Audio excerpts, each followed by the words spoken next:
మొదట జైలు దగ్గరికి వెళ్ళి కాకాణి గారిని ములాఖాత్లో కలిశారు. యాక్చువల్ పోలీసులు ఇచ్చింది 10 మంది హెలిప్యాడ్ దగ్గర, 3 ములాఖాత్తు, 100 మందికి మించి నల్లపరెడ్డి ప్రసన్న కుమార్ రెడ్డి గారి దగ్గర ఉన్నాం. యాక్చువల్గా కాకాణి గారిని పరామర్శించాల్సింది జూన్ 3వ తారీఖుని పరామర్శించాలని అనుకున్నారట. అయితే హెలిప్యాడ్ మరీ జైలు పక్కనే ఇచ్చారట, అప్పుడు కేటాయించింది ఈ ప్రభుత్వం. మరీ పక్కన ఇస్తే నచ్చలేదు, అక్కడ ముళ్ళ కంపలు ఉన్నాయి అది ఇది అని చెప్పి హైటెన్షన్ వైర్లు ఉన్నాయి అని చెప్పి అలాగే రోడ్డు కూడా సరిగ్గా లేదు అని చెప్పేసి క్యాన్సిల్ చేసుకున్నారు. వేరే చోట ఇమ్మంటే పోలీసులు నిరాకరించారట. అంటే జూన్ 3 జూలై 3 సంథింగ్ గుర్తులేదు. సో ఇప్పుడు ప్రసన్న కుమార్ రెడ్డి గారి ఇన్సిడెంట్ జరిగిన తర్వాత దీన్ని యాడ్ చేసుకొని ఆయన ఇంటికి జైలుకి ఒక 8 కిలోమీటర్ల డిస్టెన్స్ ఉంది కాబట్టి మొత్తానికైతే ర్యాలీకి తగ్గట్టుగా ఏర్పాట్లు అయితే చేసుకొని పెట్టుకున్నారు. సరే, అది కూడా ఎవరిష్టం వాళ్ళది. కానీ ఇక్కడ సబ్జెక్ట్ ఏంటంటే violation of police rules time and again. Violate చేసినప్పుడు ఆటోమేటిక్గా ఈరోజు ఫస్ట్ టైం అనుకుంటా కొద్దిగా పోలీసులు కూడా హై హ్యాండెడ్నెస్ చూపించినట్టు అనిపించింది. మరి ఇక తప్పని పరిస్థితులు అనుకుంటా లాఠీ చార్జీ, కొద్దిగా ఉద్రిక్త వాతావరణం అయినా కూడా ఒక 2.5 గంటల పాటు 8 కిలోమీటర్లు అయినా అనుకున్నది చేసుకుంటూ వెళ్ళారు ప్రదర్శనగా. ఇంకొకటి సార్, కాకాణిని ఇది ఎందుకు పరామర్శించారో తర్వాత కూడా మాట్లాడుతున్నారు. కాకాణిని 2 నెలల పైగా ఆయన్ని 12-14 కేసుల్లో పెట్టి బయటికి రానివ్వకుండా ఈ ప్రభుత్వం వేధిస్తోంది, చూడండి వాళ్ళ కుటుంబ సభ్యులు ఎంత బాధపడుతున్నారన్నారు. నిజంగా అన్యాయంగా లోపల పెడితే బాధపడాల్సింది, ఎవరైనా బాధపడతారు. కానీ కాకాణి గోవర్ధన్ రెడ్డి గారు ఏకంగా అసలు కోర్టులో ఫైల్స్ కొట్టేసి కార్యక్రమం పెట్టించాడు కదా. అంటే అప్పుడు బయటపడింది. అసలు మామూలుగా ఇండియన్ హిస్టరీలో ఎక్కడ జరిగి ఉండకపోవచ్చు. అంటే ఒకళ్ళు కొట్టేస్తే ఒక 10-15 ఫైల్స్ కొట్టి ఆయన మాత్రమే సెపరేట్గా పక్కన పెట్టారంటే ఎవరు, దాన్ని మాత్రం తీసుకెళ్తే మరి అవి కూడా బయటకు వచ్చినప్పుడు పడిపోయాయి అనుకుంటున్నారు. అప్పుడు సరిగ్గా గుర్తులే స్టోరీ అయితే ఇది కుక్కలు అంటే వెంటబట్టడం ఏదో జరిగింది అని చెప్పేసి అన్నారు. అదొకటి అయితే క్వాడ్జ్ ఇక చూస్తున్నాం, క్వాడ్జ్ ఇప్పుడే స్టార్ట్ అయింది, దీంట్లో ఏ స్థాయిలో మైనింగ్ జరిగింది అనేది. అలాగే ఆయన ఎప్పుడు మీడియా ముందు కూర్చున్నా నేను ఎప్పుడు చూడలేదు, అరెస్ట్ చేసిన తర్వాతే ఫుల్ లెంత్ చూస్తున్నాం. ఆయన అసలు ఆయన మాట్లాడేదానికి ఆయన దాన్ని ఏమంటారు పర్సనాలిటీకి సంబంధం లేదు, ఆయన తొడలు కొడుతూ ఉండేవాడు. ఏది మొన్నటి వరకు కూడా ఎప్పుడు ఇక్కడ వరకు చూపించేవాళ్ళు కాబట్టి. అయితే నేనేమన్నాను సరే అవన్నీ కామనే. ఆయన ఏమన్నా శుద్ధపోస అయితే ఈయన వెళ్ళి పరామర్శించవచ్చు. ముందు లిక్కర్ కేసులో మిథున్ రెడ్డి ఉన్నారు, ఆయన పరామర్శించవచ్చు. అలాగే చెవిరెడ్డి భాస్కర్ రెడ్డి గారు ఉన్నారు. మరి వాళ్ళకన్నా మరి కాకాణి గోవర్ధన్ రెడ్డి గారు ఎందుకు ప్రయారిటీ? సరే, అదొక అంశం. ఇకపోతే ఆయన అన్యాయంగా జైల్లో వేశారంటాం, అలాగే విమర్శలకి ఈ రకంగా దాడులు చేస్తారంటాం. What do you say sir? ముందుగా సురేష్ గారు, మీకు మన ప్యానల్లో సభ్యులకి మన ఛానల్ వీక్షకులందరికీ శుభ సాయంత్రం. ఇప్పుడు అంతకుముందే మనం చెప్పుకున్నాము, జగన్మోహన్ రెడ్డి గారు ఈవేళ ఆయన యాటిట్యూడ్ డిఫరెంట్గా ఉంది. ఆయన ప్రతి ఒక్క మీరు అంటున్నారు ఇప్పుడు చెవిరెడ్డి భాస్కర్ రెడ్డిని అట్లా మిథున్ రెడ్డిని అది ఇంకొకటి తడవండి, నెలకు 2 టూర్లు ఉంటాయి ఇలాంటివి. ఇది ఓదార్పు యాత్రలు, ఓదార్పు యాత్ర 2.0గా దీన్ని మనం పరిగణించాలి. అయితే ఏంటంటే జగన్మోహన్ రెడ్డి గారు అడ్డగోలు ఆట స్టార్ట్ చేశారని నేను గత డిబేట్స్లో నేను చెప్పాను. నేను అడ్డగోలు ఆట స్టార్ట్ చేశాడు. ఆ అడ్డగోలు ఆటని అడ్డుకునే మరి దాంట్లో మరి ప్రభుత్వం ఇవాళ కూడా విఫలమైందనే చెప్పాలి. మరి మీరు అన్నారు ఏం దుర్ఘటనలు పెద్దగా జరగలేదని, ఇవాళ కూడా ఒక కానిస్టేబుల్ చెయ్యిరిగింది, అట్లాగే ఒక సిఐకి కింద పడిపోయాడు, తొక్కిసాట్లు, ఉద్రిక్త వాతావరణం, భయానకమైన వాతావరణం కూడా కనిపించింది ఆ పరిసర ప్రాంతాల్లో. అసలు ఏంటంటే వీళ్ళు స్వాతంత్ర సమరయోధులు జైళ్ళల్లో ఎందుకు పడ్డారు? వీళ్ళు జైల్లో ఎందుకున్నారు? వీళ్ళు ఏ నేరం చేసి జైల్లో ఉన్నారు? దొంగతనాలు చేశారు. కాకాణి గోవర్ధన్ రెడ్డి దొంగతనం చేశాడు. జడ్జిలో 5 ఫైల్స్ తీసుకెళ్ళినా 1 ఫైల్ తీసుకెళ్ళినా నేరమే కదండి. కోర్టు ఫైల్స్ దొంగిలించడం దొంగతనమే అది. అట్లాగే క్వార్జ్లో చాలా పేరు మేసిన దిట్ట ఆయన. క్వార్జుల్లో చాలా అక్రమంగా ఆయన చాలా అక్రమమైన అడ్డదారుల్లో సంపాదించాడు, అడ్డదారుల్లో చేస్తున్నాడు వ్యాపారం. ఇవన్నీ నేరాలు కాదా? వల్లభనేని వంశీ గారు ఏం చేశారు?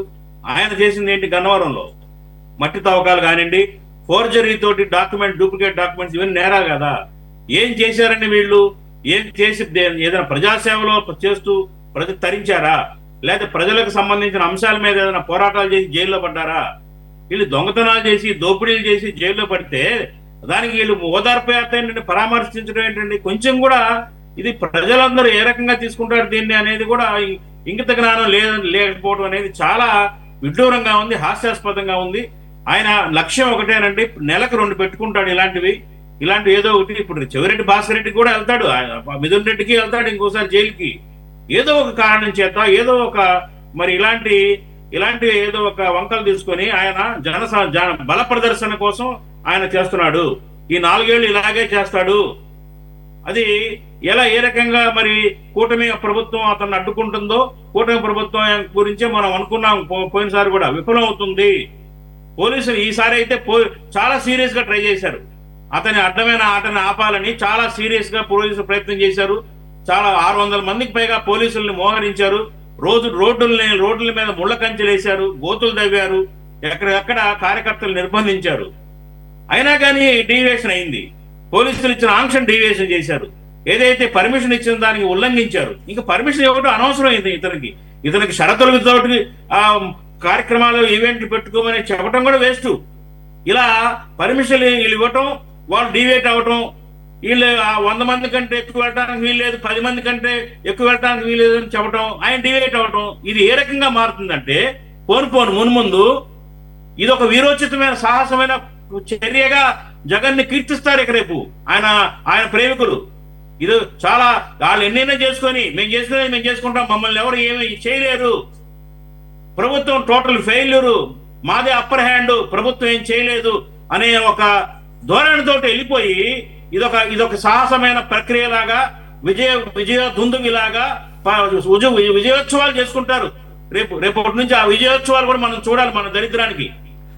కాబట్టి ఏంటంటే నేను ఇప్పటికైనా కానీ ఎలా అడ్డుకోవాలో ఇది కరెక్ట్ కాదు.